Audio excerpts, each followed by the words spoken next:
안녕하세요. 사과나무학원에서 국어 가르치고 있는 김유섭입니다. 지금 아이들 명동여고 1학년 아이들 1학기 중간고사 끝난 바로 영상 촬영하고 있고요.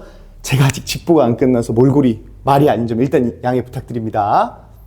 일단 총평부터 해보겠습니다. 총평을 보면 난이도 어려웠습니다. 제가 고민을 했습니다. 난이도를 어렵다고 할까 한 중상 정도로 잡을까라고 생각을 했는데 아무래도 상으로 잡는 게 좋을 것 같습니다. 왜냐? 외부 지문 해석과 문법이 굉장히 중요한 시험이었는데 외부 지문이 굉장히 어렵게 나왔습니다. 외부 지문이 여러 가지가 있거든요. 지문으로 나오거나 보기로 나오거나 선택지로 나오는 경우가 있는데 이번에 명동여고 1학년 같은 경우에는 보기에 아예 선생님이 언급조차 안 한 작품이 3작품이 들어갔습니다. 그리고 그것과 관련한 문제가 뒤에 보시면 알겠지만 점수 배점이 총 합쳤을 때 외부 지문과 해당하는 문제의 배점이 10점 이상, 15점 이상 났습니다. 그 이야기는 외부 지문에서 아이들이 제대로 해석하지 못한 친구들이 있었다? 그렇다면 이 시험은 굉장히 어려운 시험이었을 거고 모의고사 공부를 많이 안 해본 1학년 친구들에게는 더더욱 어려운 시험이었을 것으로 생각이 됩니다. 거기다가 문법 문제도 그렇게 쉬운 문제들이 아니었는데 뒤에 가서 설명을 드리겠지만 쉽지 않았습니다. 쉽지 않았습니다. 일단 확인해 주시고 모의고사 스타일이라고 제가 적어놨는데 그 이유가 외부 지문 때문이라고 생각을 하시면 될 것 같습니다. 외부 지문과 문법에서 난이도가 높았고 여기에서 아마 등급이 좀 갈리지 않았을까 생각이 됩니다. 시험 유형 보겠습니다. 첫 번째, 외부 지문 해석과 문법의 중요성 제가 계속 얘기하고 있습니다. 언급조차 안 한 외부 지문 3작품이 등장했습니다. 제목, 노동의 새벽, 벽, 참 맑은 물살, 회문산에서 이게 작품 3개입니다. 흔히 다루지 않는 작품들이에요. 벽 같은 경우가 그나마 좀 이름이 있는 작품들이고 나머지 작품들은 별로 그렇게 다루지 않는 작품들입니다. 일부러 노리신 것 같아요. 아이들이 시에 대한 정보가 없이도 이걸 해결해 나갈 수 있느냐의 능력을 보고 싶어서 이렇게 내신 걸로 추측은 됩니다. 보기를 통해 제시된 외부 지문 해석이 관건이었고요. 이 외부 지문으로 해석해서 나오는 문제가 17.2점입니다. 즉, 내가 공부는 열심히 했어. 개념을 곳곳에 있는 걸 다 외웠어. 하지만 외부 지문 해석을 잘 못하는 친구야. 그러면 여기서 점수가 나갔을 겁니다.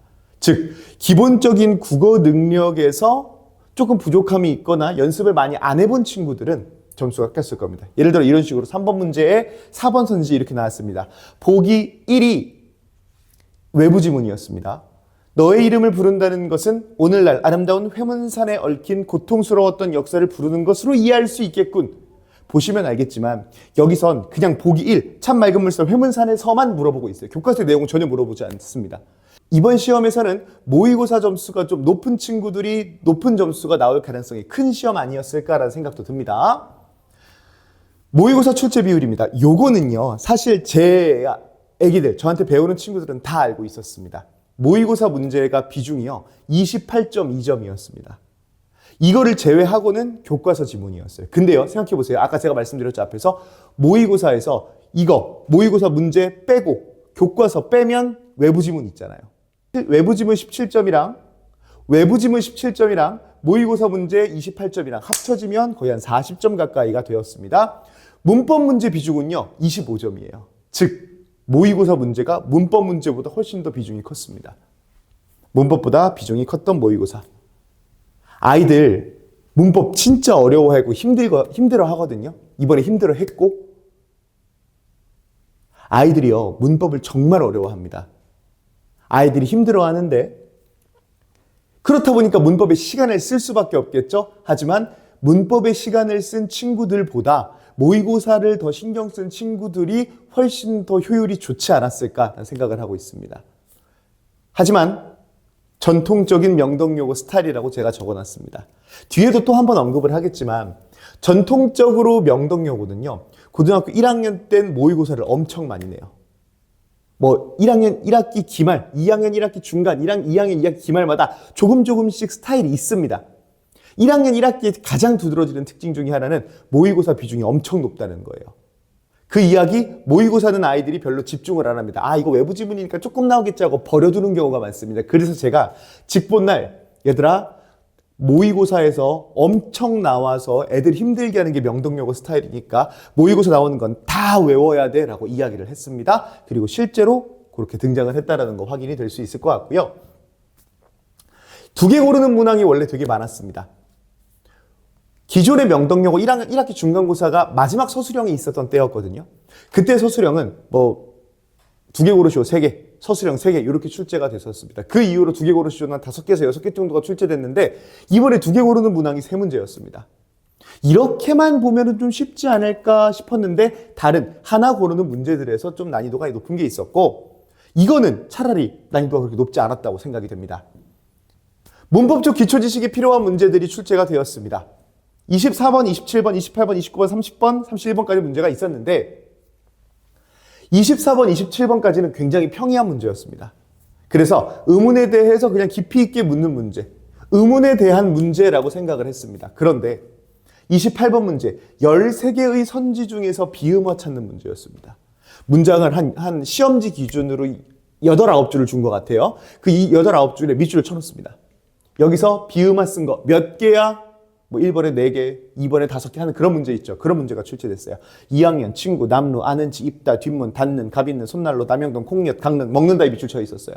여기서 비음어 되는 거 찾았어야 됩니다. 가뜩이나 아이들이 이거 뒤쪽에 있고 앞에 외부 지문 나오고 모의고사 지문 엄청 나와서 그 모의고사 공부 안 한 친구들이 당황하고 있을 때 13개의 선지를 찾으라는 거 나온다? 긴장 엄청 했을 거고 시간도 엄청 부족했다고 생각이 됩니다. 29번엔 사이시옷을 묻는 문제입니다. 제가 이걸 적어 넣긴 했는데 사실 사이시옷은 의문론의 영역이라고 생각하지 않습니다. 사이시옷은 엄밀하게 얘기하면 형태론적이었습니다. 시옷을 사이에 시옷이 들어오는 것, 의문에 들어가는 건 사잇, 소리가 더 정확한데 사이시옷을 묻는 문제가 나왔기 때문에 요거는 아이들이 조금 더 어렵게 느꼈을 수는 있을 것 같습니다. 문제 자체는 쉬웠어요. 저도 아이들에게 설명은 했었습니다. 사이시옷에 대한 설명, 사이소리에 대한 설명은 했었는데 요건 조금 형태론에 해당하는 것이기 때문에 범위랑 조금 아쉬웠다. 범위에 완벽하게 스며드는 부분은 아니지 않았나라는 개인적인 아쉬움은 있었고 30번 외래어나 의존명사 같은 것들이 선지에 들어갔습니다. 그래서 문법의 기본 개념에 대해서 모르는 친구들이었으면 굉장히 어려웠던 선지였는데 문제의 정답은 쉬웠으나 선지들의 개념이 확실치 않으면 어려웠다. 문제는 쉬웠어요. 왜냐하면 연간은 고유어이므로 라는 선지가 정답이었습니다. 옳지 않은 걸로. 근데 이 영상을 제가 부모님들한테 일단 먼저 보내드릴 거거든요. 아이들은 시험을 봤으니까 대부분 알고 있을 겁니다. 근데요, 저희는 연간이 누가 봐도 한자라는 걸 알잖아요. 근데 아이들이 연간을 한자인지 몰랐던 거 아닌가라는 생각도 듭니다. 만약에 틀린 친구가 있다면. 놓쳤거나 몰랐거나 이 2가지 중에 하나일 것 같은데 이걸 알았다면 굉장히 쉬운 선지입니다. 그리고 한 가지 말씀드릴게요. 제 기억으로는 27번이 맞을 겁니다. 27번의 정답이 4번으로 기억하는데 3번에 커서에 어간, 어에, 어서가부터 이런 식의 선지가 구성되어 있습니다.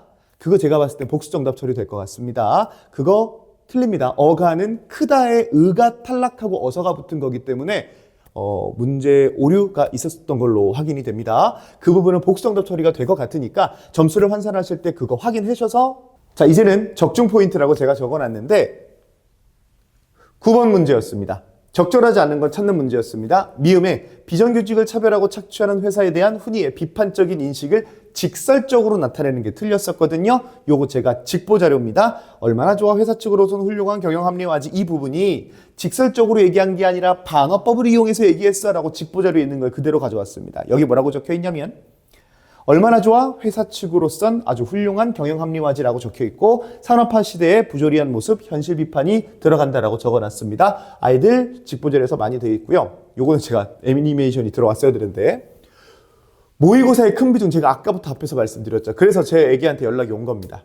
어제 쌤말 듣고 비문학 내용이랑 문학 다 외워서 가서 맞았어요. 제가 뭐라 그랬냐면요. 사실 국어는 이해의 영역도 분명히 존재합니다. 하지만 내신 국어는요, 암기의 영역이 분명히 존재해요. 특히 비문학, 모의고사에서 풀 땐 이해력의 능력이 국어 능력의 힘이겠죠. 하지만 내신 시험에서는 비문학이 뭐 나올지 알고 문학이 뭐 나올지 아는데 뭘 그걸 다 이해하고 있습니까? 외워가셔야죠. 제가 아이들한테 얘기했어요. 다 외워가. 그리고 역대 명덕영어 첫 시험에서 가장 많이 일어나는 현상, 모의고사를 소홀히 하는 경향을 아이들이 굉장히 많이 보입니다. 중학교 때 공부하던 습관 그대로 고등학교에 올라와서 외부 지문이 어떤지도 잘 모르는 상태에서 이런 식으로 공부를 하니까 그 부분에서 엄청나게 나가거든요. 근데 이 부분 제가 짚어줬기 때문에 아이들 모의고사에서 굉장히 좋은 성적 받을 수 있었습니다. 제 수업 어떻게 되는지 간단하게 설명해 드릴게요. 내신 교재 이렇게 손필기 자료 나가고요. 복수 테스트 매주 봅니다. 그런데 만약에 범위가 많을 경우에는 복수 테스트가 생략되는 주도 존재합니다. 그리고 복수 테스트를 보고 나면 이런 식으로 제공이 됩니다. 그래서 점수, 숙제 했는지 안 했는지, 그리고 여기 보시면 과제 1, 2가 있습니다. 이 과제 1, 2가 어떤 의미인지는 뒤에서 설명을 해드리겠습니다. 아이들이 보는 시험, 그리고 아이들이 얼마나 맞췄는지 정답률까지 전부 다 확인이 가능합니다. 왜 아까 제가 과제가 2개 있다 그랬잖아요. 그 과제 2개는 결국 뭐냐면 인터넷으로 일주일에 2번 검사합니다. 저는 개인적으로 아이들이 일요일 날 수업이라고 쳐볼게요. 일요일 날 수업이면 숙제를 언제 하죠? 토요일 날 합니다. 아우, 너무 꼴리기가 싫은 거예요. 토요일 날 막 날 새고 와서 선생님 때문에 날 샜어요. 누가 세래? 그렇잖아요. 그래서 저는 어떻게 하냐? 일주일에 2번 검사합니다. 하루는 토요일, 하루는 수요일 해서 수요일에 한 번, 토요일에 한 번 숙제를 하면 올립니다. 이때 좀 봐주는 건 12시가 넘어서 올려도 오케이. 그건 인정해줄게. 새벽에서 올리는 건 인정해줄게. 해서 올립니다. 올려서 이렇게 쿠키를 주고 제가 검사를 합니다. 영상으로 찍어서 숙제한 걸 올리면 저는 멈춰가면서 보면서 아이들 숙제를 얼마나 했는지 확인을 하고요. 매주 숙제 영상으로 2회 인증을 하고 하지 않을 경우에는 퇴원 상담이 진행이 됩니다.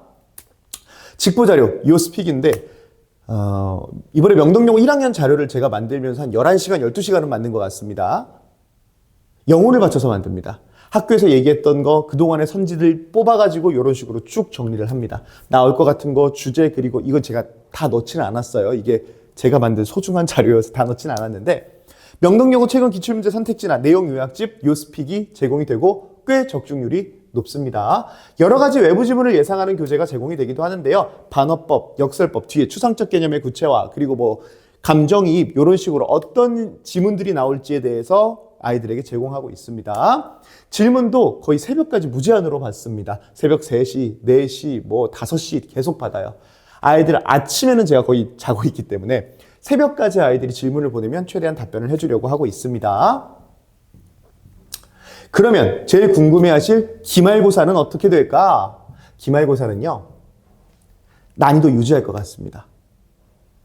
1컷은 제 생각엔 88에서 90 정도를 생각합니다. 많으면 91, 92까지는 힘들 수 있을 것 같아요. 왜냐하면 제가 계속 왜 이러냐면 다른 학교였잖아요. 다른 학교였으면 1등급 90 못 넘습니다. 이 시험지로는요. 왜? 어려워요. 그런데 명동여고 아이들 중에 제가 흔히 얘기하는 국어 괴물들이 존재합니다. 그 친구들은 진짜 공부를 별로 하지 않아도 국어 점수가 잘 나오는 친구들이 분명히 존재해요. 그 친구들 때문에 1등급 컷이 올라가는 경향이 있습니다. 그래서 제 생각에는 91, 2도 좀 애매한데 91, 88에서 91 정도를 1등급 컷으로 잡고 싶고요. 2등급 컷은 아마 70점대 초반, 72, 74점 정도로 잡히지 않을까 생각을 하고 있습니다. 그냥 온전히 제가 문제를 보고 제가 만든 추측이니까 본인들께서는 요 정도 나오겠구나, 요 정도의 등급이 나오는구나 라고 그냥 추상적으로만 알아두시면 좋을 것 같습니다. 1컷 80점대 후반으로 생각하고 문제를 출제하실 겁니다. 학교 선생님들도 문제를 내실 때는 80점 후반대 정도를 내고 생각하시고 출제를 하실 거예요. 굉장히 낮은 겁니다. 80점대 후반이면 어려운 시험이에요. 1등급은 좀 쉽다 그러면 94, 93, 94 컷이 86, 87처럼 후반에 나오는 건 꽤 어려운 시험이라는 뜻입니다. 좀 쉬운 시험 같은 경우에는 93, 94, 95도 나오기도 하는데 80점대 후반 굉장히 어려운 시험을 생각하고 낼 거다. 그리고 이번에도 모의고사 출제는 당연히 나올 겁니다. 6월에 보는 아이들 모의고사가 시험 범위에 전부 들어갈 거고 그거 비중에 대해서도 아마 좀 이렇게 이야기가 있을 겁니다. 좋아하시는 게 또 있으세요. 그거를 전 아이들에게 이야기해 줄 거고 같이 준비할 생각입니다. 그리고 문법 요소 쪽을 예상하고 있습니다. 문법 요소나 아니면 맞춤법 이 2개 중에 나올 거거든요. 아니면 둘이 같이 나올 수도 있어요. 그러면 정말 최악이고 맞춤법은 거의 확정적으로 나올 예정일 것 같습니다. 맞춤법이 나오면 아이들 꽤 어려워하거든요. 왜냐하면 거기서 기본적으로 필요한 문법 요소들이 있기 때문에 기본적으로 원하는 문법적인 개념들이 있기 때문에 난이도가 조금 있습니다. 그래서 문법 요소 쪽 공부를 확실하게 해둬야 되고 저도 아마 시작을 하게 되면 이 문법 쪽 맞춤법이나 문법 요소 뭐가 나온다 하면은 그 부분을 먼저 수업을 진행을 할 것으로 생각이 됩니다. 마지막으로 제 시간표입니다. 명동여고 1학년 수업은 일요일 날 깔려 있고 오후 1시부터 4시까지 수업이 진행됩니다. 재개강일 5월 10일 날 재개강하고요. 개강하게 되면 저는 바로 기말고사 준비 진행할 생각입니다. 국어가 저한테 배우는 애기들에게 다 자신감이 되었으면 좋겠습니다. 지금까지 김요섭이었고요. 다음에 강의실에서 뵙겠습니다. 감사합니다.